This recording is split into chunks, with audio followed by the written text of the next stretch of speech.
The Writer's Dossier podcast is a proud member of the Authors on the Air Global Radio Network. My name is Lisa Towles, and this is my Writer's Dossier. No writers were harmed in the production of this podcast.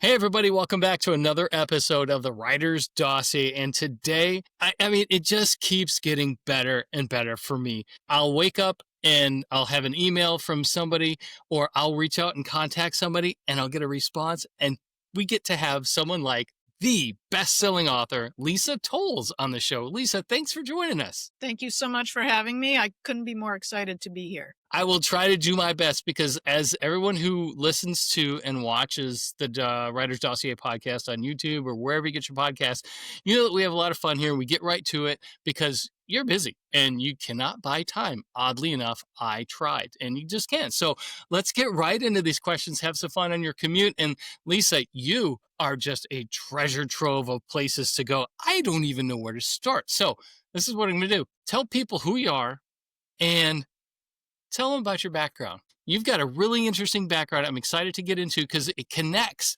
to your books. And there's a lot out there about authenticity and write what you know. So I want to get into that a little bit. But if there's anyone out there living under a rock or overseas and disconnected, who is Lisa Towles and what is she up to? Well, you know, when it comes to transparency, Jeff, I agree. Authenticity and convincing readers that there's a reason why you're writing what you're writing is so important. And I'm actually a lifelong musician, and I've hardly written anything about my musical background, to the chagrin of my family and my parents, I'm sure. But I've been a writer since I was a wee little girl. I mean, I remember I grew up in the East Coast. I live in Northern California now, but whenever there was a snow day, that was, and like shows, there were lots of those. We were all like, cool, excellent. We can just sit around watching TV all day. And my mom was Yes. like, no, you can watch 30 minutes of TV and then you have to paint a picture, write a story, or do something creative. So my parents are artists, and I think that's the most amazing thing. I didn't think it was too amazing then, but I started writing stories, and I found out that that they were kind of fluid, and I really enjoyed doing it. And honestly, I never stopped. So I started on the East Coast. I went to college for my bachelor's in Connecticut, and so still in New England. And then I moved to New Mexico in 1992. I lived there for 15 years, and then I moved to California for love in 2007, and I've been here ever since. Oh, romance. Oh man, there's so much to unpack there. So, okay, we Yeah. kind of got zeroed in on a little bit where in the East Coast. So New England, I'm from Northwest Ohio. I'm wearing my Tigers gear right now because we're doing See so that? well. Don't really have time to watch sports, but I do follow it. And like you growing up here, I just cherish those days off. But for Mhm. you had a wonderful diversion and an opportunity to do something great with that time. So first question is, what instrument? We got to know. What are you playing? So both of my parents are lifelong music teachers and musicians, and my primary instrument is flute, mainly a flutist. And I went to music school, graduated from Hart School of Music, and I played jazz flute for many, many years. But I also had piano lessons from the time that I was a little girl. So mainly flute and piano. And then for a while there, I was also playing the oboe, but mainly flute and piano. I love the oboe. And for all you Ron Burgundy fans out there, Lisa Towles played Yaz flute. That's okay. My wife played the flute too. We went to high school together, and I remember her, just going at it in that flute. So next question is: you played the flute. You had snow days. You made good work of that time. Tell me about the stories that you wrote. Like what were they like? Did you submit them? Were they on the refrigerator? What happened? They were all mysteries. Okay. Always, always, always mysteries. Even before I discovered like Nancy Drew and the Hardy Boys and Agatha Christie and Arthur Conan Doyle. Even before then, I still always wrote mysteries, always about something that happened that wasn't supposed to happen, who saw it happen, who was a witness to it, and who was going to get in trouble if the truth came out. My brain is just wired that way. And those are the books that I have read all my life. I mean, of course, I have more diversity in my reading now. I love nonfiction. I also read biographies and all kinds of fiction, but mysteries has always been just where it's at for me. And what happened to those stories? Seriously, did your mama hang them up on the refrigerator or did you submit them to Highlights magazine? What happened to them? I never submitted anything to Highlight. I don't think I submitted anything to Highlights magazine. Oh my God, Highlights. I remember that. I kept writing stories, and eventually, when I was in like my late teens, early 20s, I started writing poetry, and poetry was the first stuff that I ever had published in literary journals. And eventually, I Ah. wrote short stories that were published in literary journals, and then I wrote my first novel called Real Horizons. It's not published. I'm sure it's not publishable. I wrote it on yellow legal pads. And because I was always such a creative procrastinator, I wouldn't let myself buy another legal pad until I'd filled up every page and every inch on one legal pad. Then I could go out and buy myself another one. 15 legal pads later, the book was done. Oh, Lisa, I wish they were in a legal box in an attic somewhere and you could pull them out and just flip through them. That would be a wonderful thing to see. I love that story. I still Hey. have them, but I'm too afraid to read them, honestly. Like hear about actors watching like themselves in earlier movies and like I don't even want to read it. But I mean like it was good practice for me. Getting to the Yes. words the end. To you're a very creative person too. We start all kinds of things and like being able to start and finish something, that's a real milestone. So I think that was what that exercise was about for me. Well, that milestone for you, and listen up, everybody out there. Lisa Towles has written 13 published novels, and I think you've got your 14th one coming out real quick. Switch. It's what, September 30th? Yep. Yep. All right, I could go more and more into into who Lisa Towles is. I got some more questions, but we've got to talk about Switch here because the cover just alone, and folks, if you're watching on YouTube, you'll see right now it's on the screen of the cover. It's kind of like a cross for me between The Matrix and something else that's escaped me. But first thing I looked at it hopped into my head. Techno thriller and in a investigation series book. This is your third one in this series. Let's jump right to Switch because this is the one that's coming out. This is the one that people need to know about. Everyone can jump into all of your other work. And I'm serious. I meant it earlier, everybody. Best-selling author. So all her stuff is good. Grab it. Tell us a little bit about Switch and what's going on in this one that makes it so good, Techno Girl. I have worked in tech for a long time, and I that's a world that's very comfortable to me. This is a techno thriller because Switch has a kind of thread underneath that's about quantum computing, which Oh, I can awesome. only speak about as a layperson, but it's fascinating to me. And now quantum computing is used like so ubiquitously, like really everywhere we look. So Switch is the third and final book in this series. By and large, I really write standalone thrillers. That's why Right, right. having Switch come out, that's a really big deal for me because all I read literally are series books. All of my writing friends have like, oh, I'm in the 19th book in my series. I had one series and two books, and this is the last one. So I'm glad that I have kind of like a complete series now. And what I did with Switch, all three of the books are from the perspective of a female protagonist, first person, and she's investigating high impact crimes up and down the California coast. So Hot House, the first book, most of that takes place in SoCal, like in San Diego, UC San Diego. A college student is murdered, and she's investigating that with her partner, Derek Abernathy.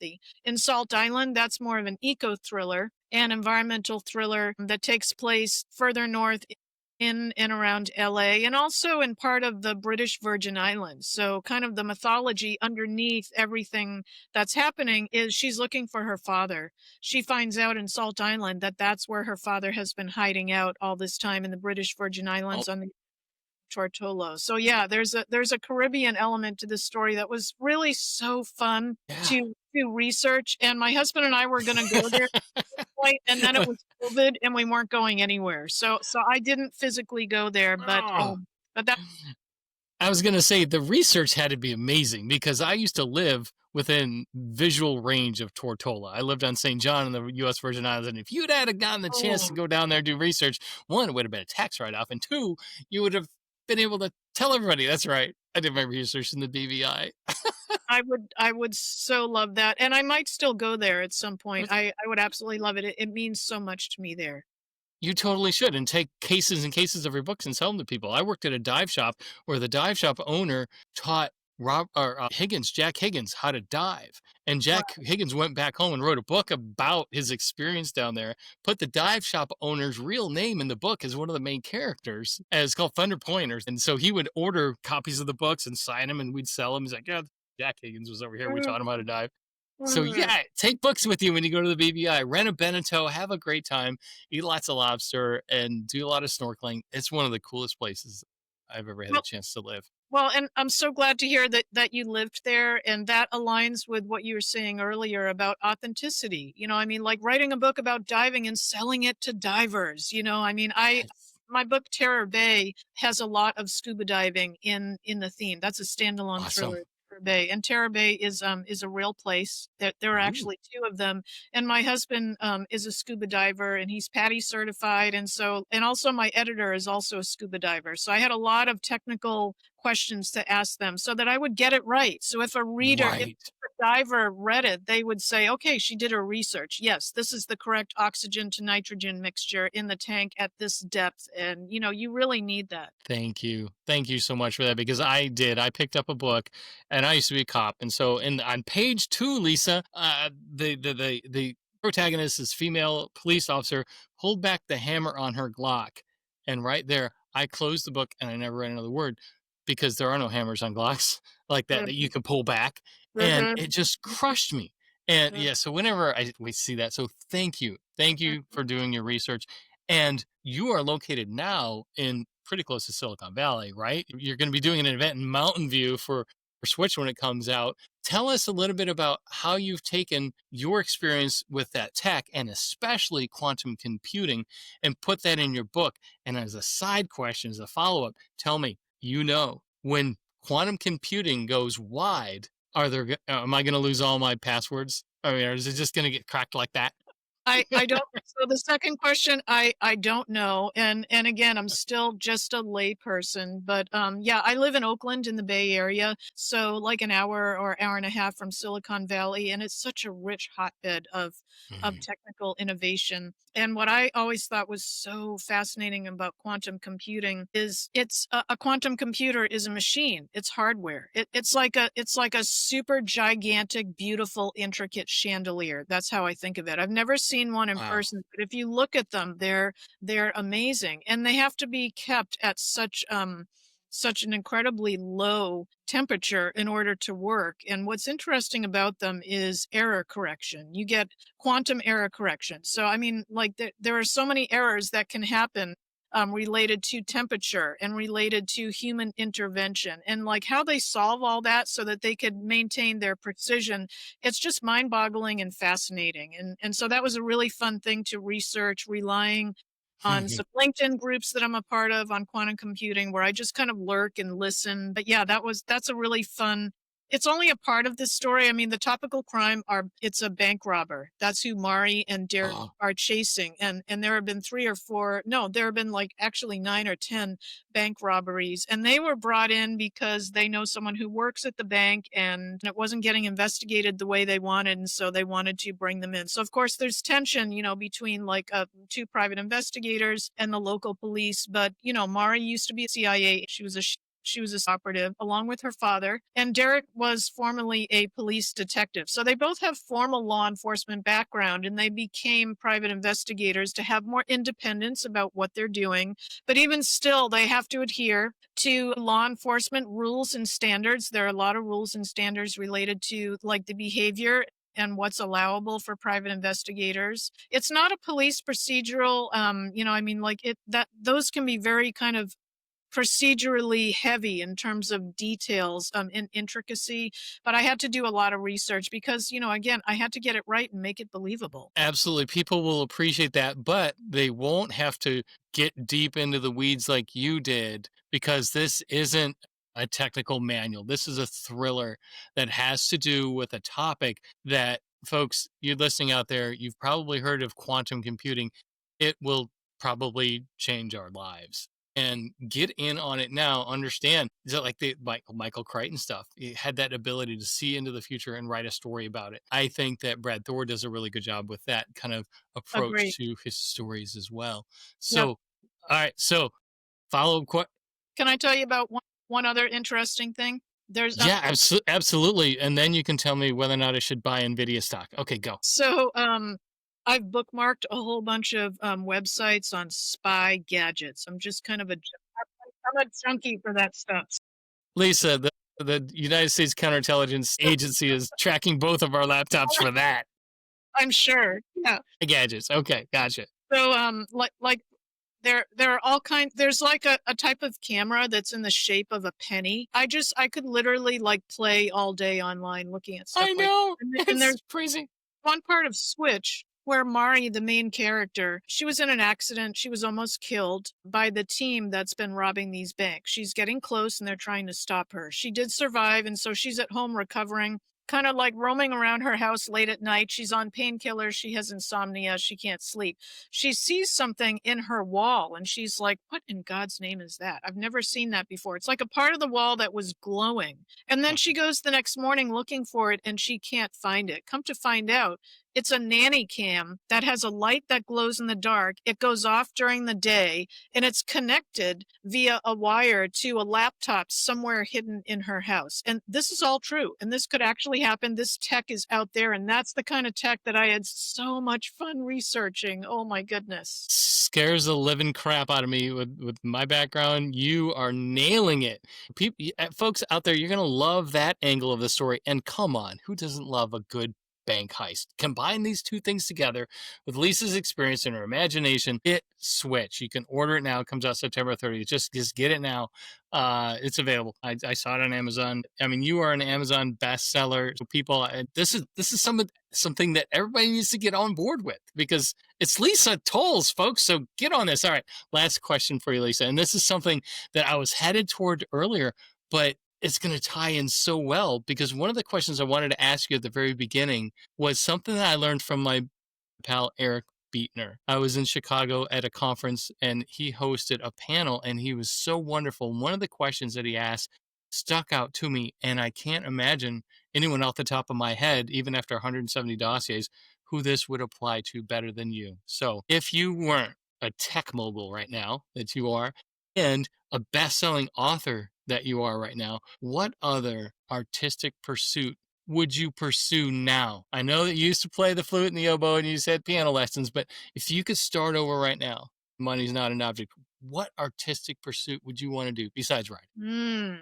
What a wonderful question. And the That's reason why I stole it from Eric Wiener. it's such a wonderful question because creative people are never ever creative in just one area, right? We have different pipes where different types of creativity comes out. One of the things that I love doing the most is I make my own book trailers, and I do actually make them for other authors too. And being a musician, a storyteller, and a graphic designer, that pulls all of them in together. And I Yeah. make them on this free tool called Lumen 5, and it's just a wonderfully rich form of storytelling, and they have a huge library of music on there. That's always like so fun, putting the music with it and then finding Hmm. video clips. And I if I could do that like all day, I would love to do that. I just love it.